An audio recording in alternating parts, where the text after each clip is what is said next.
Hey Vestal Hills families, this is Mrs. Willis. I'm going to read you the fantastic flying books of Mr. Morris Lesmore.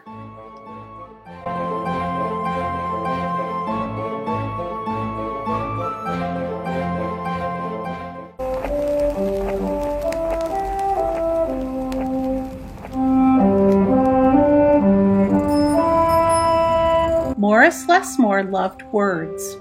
He loved stories. He loved books. His life was a book of his own writing, one orderly page after another. He would open it every morning and write of his joys and sorrows, of all that he knew and everything that he hoped for. But every story has its upsets. One day the sky darkened, the winds blew and blew.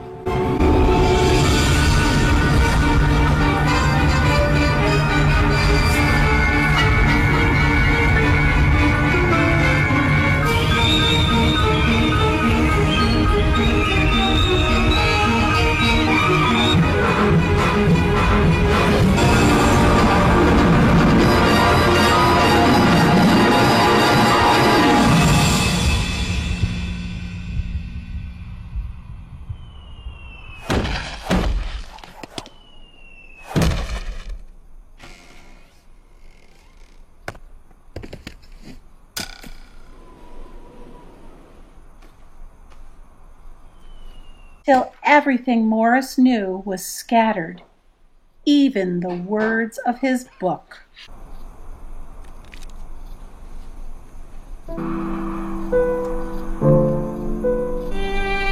He didn't know what to do or which way to go, so he began to wander and wander.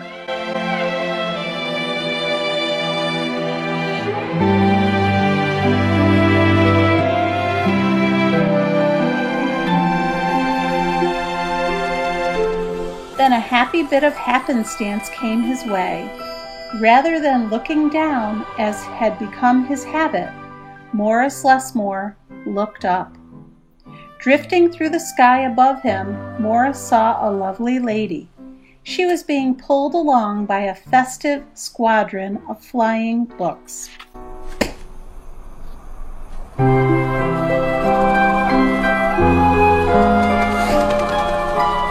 Morris wondered if his book could fly, but it couldn't. It would only fall to the ground with a depressing thud.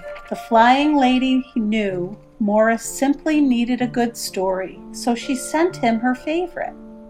The book was an amiable fellow and urged Morris to follow him.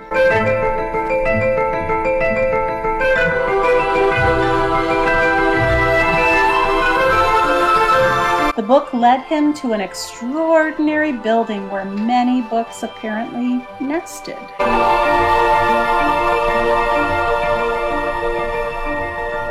Morris slowly walked inside and discovered the most mysterious and inviting room he had ever seen.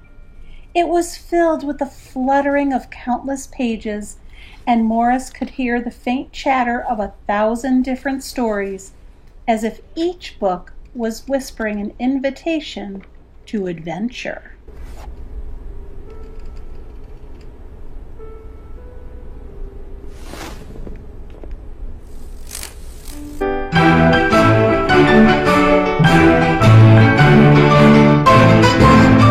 Then his new friend flew up to him and landed on his arm. It held itself open, as if hoping to be read. The room rustled to life, and so Morris's life among the books began. Morris tried to keep the books in some sort of order, but they always mixed themselves up. The tragedies needed cheering up and would visit with the comedies. The encyclopedias, weary of facts, would relax with the comic books and fictions. All in all, it was an agreeable jumble.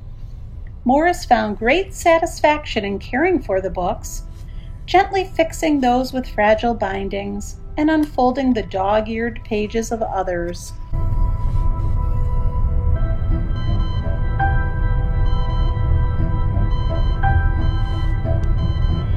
Sometimes Morris would become lost in a book and scarcely emerge for days.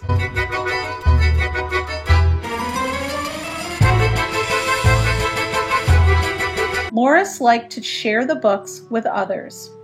Sometimes it was a favorite that everyone loved, and other times he found a lonely little volume whose tale was seldom told. Everyone's story matters, said Morris, and all the books agreed. At night, after all the stories that needed telling had been told, and everyone had settled down to their proper places on the shelves, the great big dictionary would get in the last word. It was then that Morris Lesmore would once again write in his own book. He wrote of his joys and sorrows, of all that he knew and everything that he hoped for. The days passed. So did the months, and then years and years, and Morris Lesmore became stooped and crinkly. But the books never changed. Their stories stayed the same. Now his old friends took care of him the way he had once cared for them, and they read themselves to him each night. Then one day he filled the last page of his book. He looked up and said with a bittersweet sigh, "I guess it's time for me to move on."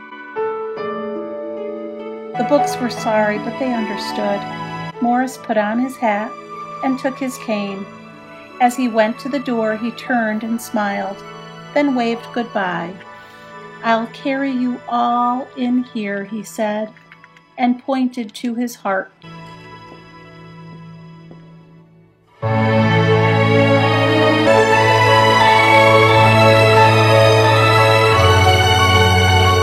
The books waved their pages, and Morris Lesmore flew away.